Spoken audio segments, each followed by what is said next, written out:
Six class हमने chapter number 7 start कर रखा था, फ्रैक्शंस। ओके, तो हमने इसमें अभी फ्रैक्शंस के बारे में काफ़ी कुछ सीख लिया था। आज का जो हमारा टॉपिक है वो है इक्विवेलेंट फ्रैक्शन। इक्विवेलेंट फ्रैक्शन का मतलब होता है कि कोई चीज़ दूसरी के इक्विवेलेंट हो। देखो, इक्वल और इक्विवेलेंट में थोड़ा सा फ़र्क है। इक्विवेलेंट में क्या होता है, रिजल्ट अपने पास सेम रहता है। जैसे कि अगर आपसे कहा जाए कि हमारे पास दो नंबर है, एक तो है अपने पास जैसे 1/2, एक है हमारे पास 2/4। तो अगर हम ध्यान से देखें इस चीज़ को, तो ये कैसे गिवन है अपने को। 1/2 का मतलब क्या है, हमने एक चीज़ के दो हिस्से कर दिए। ठीक है। 2/4 का मतलब क्या है, हमने दो चीज़ों के चार हिस्से कर दिए। ठीक है। अब इसमें देखो, अगर हमने इस तरह से, हमारे पास क्या था, हमने इसने एक चीज़ के दो हिस्से कर दिए थे। This is 1/2। इसमें क्या है, हमने दो चीज़ें थी अपने पास, हमने इसके चार हिस्से कर दिए, यानी कि एक चीज़ के तो दो हिस्से हुए। इस चीज़ को हम बोलते हैं इक्विवेलेंट फ्रैक्शन, यानी कि जो कटने के बाद जो सेम नंबर से डिवाइड होते हो दोनों के दोनों नंबर, और कटने के बाद उसको हम सिंपल फॉर्म में लिख सकते हैं। ठीक है। जैसे अपने पास 3/6 है, तो 3/6 क्या है अपना, 3 के टेल पे 3 1 3 और 3 2 6, तो ये भी 1/2 ही है। ओके। तो इक्विवेलेंट में क्या होता है कि जब हम उसको सॉल्व करें और आंसर सेम आ जाए, ठीक है, उसको हम क्या बोलते हैं, इक्विवेलेंट फ्रैक्शन। ठीक है। जैसे अपने पास ट्राई इसमें देखो, इस पे है कि आपको बताना है कि 1/3 और 2/7 क्या इक्विवेलेंट है। तो आपको इसमें क्या करना होगा, आप इसको डिवाइड कर दीजिए। 1/3 को आप डिवाइड करेंगे तो आएगा 0.333, और 2/7 को डिवाइड करेंगे तो कुछ और आएगा। तो ये इक्विवेलेंट नहीं है। दूसरा तरीका क्या रहेगा इसका, देखो 1/3 और 2/7 क्या ऊपर नीचे वाले सेम नंबर के फैक्टर हैं किसी के, आंसर है नहीं है, तो ये इक्विवेलेंट फ्रैक्शन नहीं है। उसी तरह से 2/5 2/7 नहीं है। 2/9 और 6/27, इसको हम देखते हैं, तो 6/27 जो है ये नंबर 3 पे डिवाइड हो रहा है, तो ये 3 के टेबल में आता है 6, और 27 भी 3 के टेबल में आता है। तो हम इसको लिखेंगे 2 × 3 6 को, और 27 को हम लिखेंगे 3 × 9। तो ऊपर भी 3 नीचे भी 3, 3 से 3 कट गया, क्या आया, 2/9 ही आया। तो यस, 2/9 एंड 6/27 इक्विवेलेंट है। रीज़न पता लगा। ठीक है। Give example of 4 equivalent fraction. Equivalent fraction का एग्जाम्पल क्या होगा, तो उसका सिंपल सा तरीका क्या है, आप कोई भी नंबर अपनी तरफ से चूज़ कीजिए। जैसे आपने क्या किया, मान लेते हैं 1/2 चूज़ किया। ठीक है। आप न्यूमरेटर और डिनोमिनेटर को सेम नंबर से मल्टीप्लाई करते हो, फिर उसके बाद फिर एक और नंबर से मल्टीप्लाई करते हो। जैसे मैं मान लो कि मैंने 1/3 चूज़ किया, तो अगर मैं ऊपर वाले को और नीचे वाले को 2 से मल्टीप्लाई कर दूँ, तो ये क्या बन जाएगा, 2/6। फिर मैं ऊपर और नीचे वाले को 3 से मल्टीप्लाई कर दूँ, तो आया 3/9। फिर ऊपर वाले और नीचे वाले को 4 से मल्टीप्लाई कर दो। याद रखना है, न्यूमरेटर और डिनोमिनेटर को सेम नंबर से मल्टीप्लाई करना है जब हमें इक्विवेलेंट फ्रैक्शन निकालनी हो तो। ओके, इस तरह से आप इक्विवेलेंट फ्रैक्शन निकाल सकते हैं। ठीक है। चलिए, हमारे पास एक और है इसमें, इसके अंदर हम देखते हैं कि क्या ये इक्विवेलेंट है या नहीं है। तो इसके अंदर अपने पास क्या है, 4 4 8, तो ये 6/8 है। ठीक है। उसी तरह से ये अपने पास क्या है, 4 4 4, ये 9/12 है।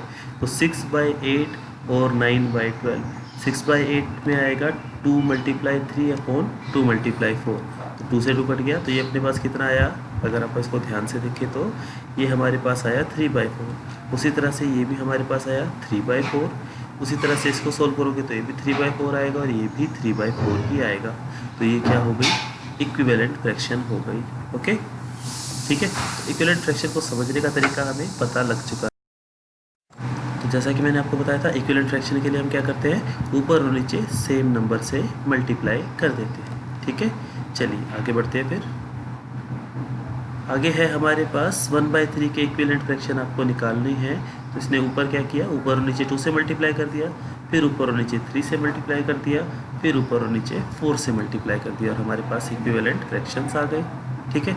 Find 5 equivalent fraction for each of the following. हम इन सब के लिए 5 निकालने, तो आप निकाल सकते हैं। पहले 2 से मल्टीप्लाई कर दो ऊपर नीचे, फिर 3 से, फिर 4 से, फिर 5 से, फिर 6 से, और भी निकालने होते हैं तो 7 8 9, यू हैव अनलिमिटेड चॉइस।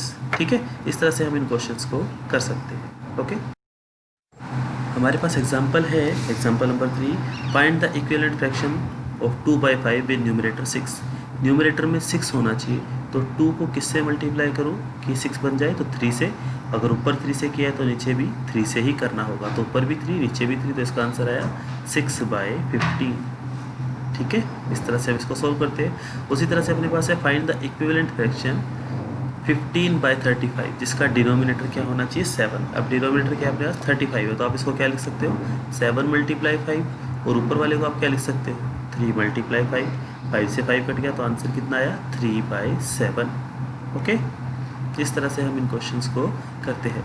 अब देखिए दूसरी इसकी खास बात क्या है कि हमें ये निकालने के लिए क्या कर सकते हैं, इस इक्विवेलेंट फ्रैक्शन में हमें एक चीज़ ध्यान रखनी है, और वो ये कि अगर हम इसकी क्रॉस मल्टीप्लाई करें, इक्विवेलेंट फ्रैक्शन में 2 नंबर होंगे ना, अगर हम उसकी क्रॉस मल्टीप्लाई करें तो आंसर सेम आता है। तो देखो इसमें क्या है, product of the numerator of first and denominator of second, पहले वाले का न्यूमरेटर दूसरे वाले का डिनोमिनेटर, इन दोनों का मल्टीप्लाई सेम आना चाहिए। और इसका उल्टा भी सच होगा, पहले वाले का डिनोमिनेटर दूसरे वाले का न्यूमरेटर, इन दोनों का भी कुछ ना कुछ प्रोडक्ट होगा। तो इसको हमने क्रॉस मल्टीप्लाई किया, 9 को 1 से किया तो 9 आया, दूसरी तरफ 3 को 3 से किया तो भी 9 आया। तो क्या ये प्रोडक्ट इक्वल है, तो आंसर है यस। आपके हर एक में ये प्रोडक्ट इक्वल निकलेंगे। तो एक बार आप इन सभी को निकाल कर देखो, टेक योर टाइम।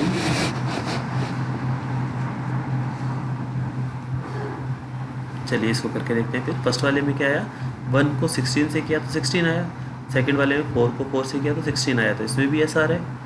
इसमें 15 को 2 से किया तो 30, 10 को 3 से किया तो 30, ये भी सेम आ रहा है। उस तरह से 56 को 3 से करेंगे और 7 को 24 से करेंगे तो इक्वल ही आएगा।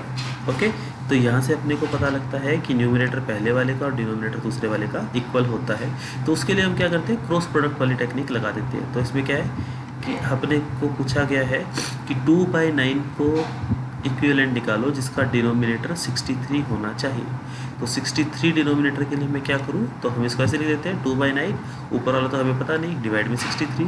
तो इसको क्रॉस मल्टीप्लाई करेंगे तो कितना आएगा 63 × 2 = 9 मल्टीप्लाई सम वैल्यू, इसकी वैल्यू हम x मान लेते हैं। तो जब 9 इधर मल्टीप्लाई में है तो उधर जाएगा तो डिवाइड हो जाएगा। ठीक है, या फिर आप इसको ऐसे भी कर सकते हैं, आप इसके फैक्टर बना लो कि डिनोमिनेटर 63 है, यहाँ पर 9 है, तो मैं इसको 7 से मल्टीप्लाई करना पड़ेगा ताकि ये क्या हो जाए 63 हो जाए। तो नीचे वाले को 7 से किया तो ऊपर वाले को भी 7 से कर दो, तो 14/63 इसका आंसर आ गया। ठीक है, इस तरह से हम इसको करते हैं। उसके बाद है सिंपलेस्ट फॉर्म ऑफ फ्रैक्शन। इसके अंदर है कि आपको ऊपर के फैक्टर बनाने हैं, नीचे वाले के फैक्टर बनाने हैं, और जो जो फैक्टर कट रहे हैं, जो जो ऊपर नीचे कॉमन है उन सबको आप काट दीजिए, जो बचेगा वो आपका आंसर होगा। ओके, और फैक्टर बनाना तो हमने पहले सीख रखा है। तो 36 के हमने फैक्टर बनाए, तो अपने पास क्या आएगा, 36 होता है 6 × 6, या फिर आप इसको कह सकते हैं 2 × 2 × 3 × 3। ठीक है, 36 के फैक्टर ही बनेंगे। 54 होता है 9 × 6 = 54, तो 9 × 6 = 54 होगा, तो इसमें आएगा 9 × 6 = 53, तो 2 × 3 × 3 × 3। ठीक है, आप इस सभी में काटना शुरू करेंगे जब ऊपर नीचे वाले कॉमन को, तो अपने पास लास्ट में आंसर क्या बचा 2/3। ठीक है, आगे बढ़ते हैं। फिर the simplest fraction is said to be simplest और lowest from its numerator and denominator has no common factor. इसमें अपने को क्या करना है, देखो सारे के सारे कॉमन फैक्टर काट देने हैं। तो इसका मतलब हुआ सिंपलेस्ट फ्रैक्शन वो होगी जिसको हम और ज़्यादा सोल्व नहीं कर सकते। ठीक है, that is the lowest form. ठीक है, जैसे मैं कहता हूँ आपको 10/20, तो सिंपल क्या होगा 1/2। उसी तरह से 1/2 और 2/4 में सिंपल 1/2 है, 1/3 और 2/6 में 1/3 है। ठीक है, तो इस तरह से हम इन क्वेश्चंस को करते हैं, तो आपको ये चीज़ ध्यान रखनी है। चलिए 7.3 कुछ क्वेश्चंस करते हैं। आपको ये बताना है कि ये फ्रैक्शन आपको बताना है इसमें से इक्विवेलेंट कौन सा है। ठीक है, आपको बताओ पहले वाले का फ्रैक्शन क्या आएगा 1/2, दूसरे वाले का 2/4, इसका 3/6 और इसका 4/8। तो 1/2 और ये भी 1/2 ही आएगा, ये भी 1/2, कट करने के बाद तो ये सारे के सारे क्या है इक्वल। ओके, ये सारे सारे इक्विवेलेंट फ्रैक्शन। ठीक है, इस तरह से हम इन क्वेश्चंस को करते हैं। चलिए फिर सेकंड पार्ट करके देखिए। तो इसके अंदर अपने पास आया 12, तो टोटल डॉट्स है उसमें से 4 शेडेड है, तो 4/12 आया। और ये आया अपने पास 3, 3, 6, 3, 9, 3/9। ये आया अपने पास 1, 2, 3, 4, 5, 6। ये आया 2/6, ये आया 1/2 एंड ये आया 6/1 2 3 4 5 6/15, ठीक है। अब इन सबको कट करके देखिए, अगर सब के सब इक्वल आ जाते हैं तो इक्विवेलेंट है, अदरवाइज नहीं है, ठीक है। चलिए उसी तरह से आपको इसमें से जो है ये जो पार्ट्स हैं, सेकंड क्वेश्चन में देखो ABCDE 5 पार्ट और 1 2 3 4 5, आपको इन सब के फ्रैक्शन लिखने हैं, ऊपर वालों के और नीचे वालों के, और आपको इसमें बताना है कि कौन सा आपस में इक्विवेलेंट होगा। तो आपको बताना है कि A जो है वो फर्स्ट सेकंड थर्ड फोर्थ और फिफ्थ में से किसके इक्विवेलेंट है, उसी तरह से B वाला भी, C वाला किसके इक्विवेलेंट है, D वाला किसके इक्विवेलेंट है और E वाला किसके इक्विवेलेंट है, ठीक है। तो इस क्वेश्चन को आप स्क्रीनशॉट लीजिए और इसको ट्राई कीजिए। आगे है हमारे पास, आपको इसमें बताना है कि यहाँ पर हम फिल इन द ब्लैंक्स में ऐसा क्या भरें कि इक्विवेलेंट हो जाए, ठीक है। तो हमने ऐसे एग्जांपल किए हैं अभी, तो चलिए आप इस क्वेश्चन को ट्राई कीजिए। यहाँ से आप स्क्रीनशॉट ले लीजिए, question number 3 4 5 6 7 3 to 7 questions. Okay आगे बढ़ते हैं, क्वेश्चन नंबर 8 9, ठीक है। तो 7.3 आपका आज का होमवर्क है, आप इन क्वेश्चंस को ट्राई कीजिए। Okay thank you.